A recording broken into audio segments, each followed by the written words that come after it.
Okay, this may be something that everybody knows, but I found out that on Google Sheets you can put in check boxes so that whether kids are doing, assignments or if um, are doing something with like an ongoing checklist or something like that, um, you can just put in the check boxes, which I wish I would have known during this learn from home time.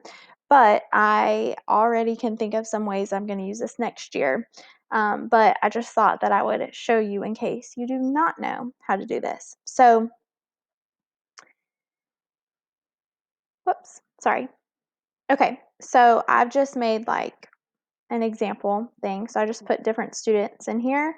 And then if you are using this for like a learn from home or even just next year in the classroom where you just wanted to like quickly keep a checklist of what students have turned in or what you're missing or whatever it may be, all you have to do is you highlight. Okay, that keeps on popping up. You highlight the blank spaces next to, whatever you have on your to-do list or, your student names or whatever it is. And then you go to insert and you click down here and it says checkbox. And it will put in the check boxes for you. So it missed that first one. So I'll just click on it individually and, oh, it's being all laggy. Okay, so if you want to mark that students 2, 3, 4, and 5 did it, then I can highlight them all at once, or I could do it individually, and you could just press the space bar, and it will check them, and you just press the space bar again to uncheck them. And then I know, like visually, sometimes if you had a whole row of check boxes all over the place, it can kind of start like running together.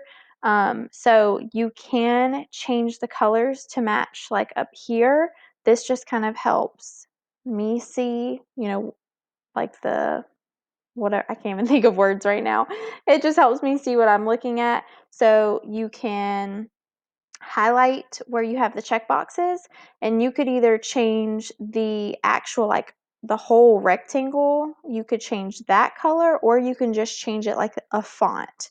So if you go over here to text color and then I could change it to that same like pinkish purple. And then again, if I highlighted those and press the space bar, then they would show up pink like that. So I just thought that this was so cool. And I cannot remember who I saw it from. It was someone on Instagram, but I just thought I would share it for some of my teacher friends. One other thing that I thought was very cool, and I'm just going to highlight this one because I want it to be orange.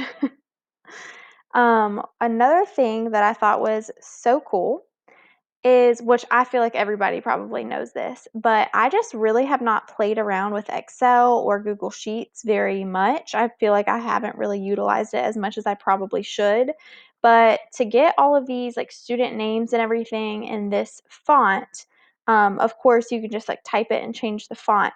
But I did not realize that you can go ahead and highlight all of the different columns and rows that you're going to be typing in, and you can change the font on all of them before you even start typing. So, for example, this already is in the font Luckiest Guy, but if I press enter and start typing on number 11 right here, it goes back to that default Arial. And that's because when I highlighted originally to make my student list, I only like dragged and dropped through the number 10. So let me show you that. So if I want to go all the way to 16, I could highlight all of this and I'm going to go ahead and click whatever font I want. So I was using Luckiest Guy. So you can see it doesn't do anything. It's not like you can see anything, but when I click on it, I can go ahead and type whatever I want, and it's not going to default back to that Arial font until I get to number 17 because I didn't highlight number 17, if that makes sense. And you can also do this with like, I believe it works for font color and everything too, which I just thought was really cool. And again, it may be something that everybody knows. I'm not sure, but it is something that I just learned and I just wanted to share it with everybody. I also thought about for next year, if we are doing like a level up challenge for Google. Um, I know I made checklist for the people at Uchi Creek this year, but I was thinking next year we could probably just utilize, I could share maybe a spreadsheet like this where it has all of the different tasks that you have to do and you can just check them off as you go so that you have it no matter where you are. You don't have to keep up with a paper checklist. So I may be doing that for us next year.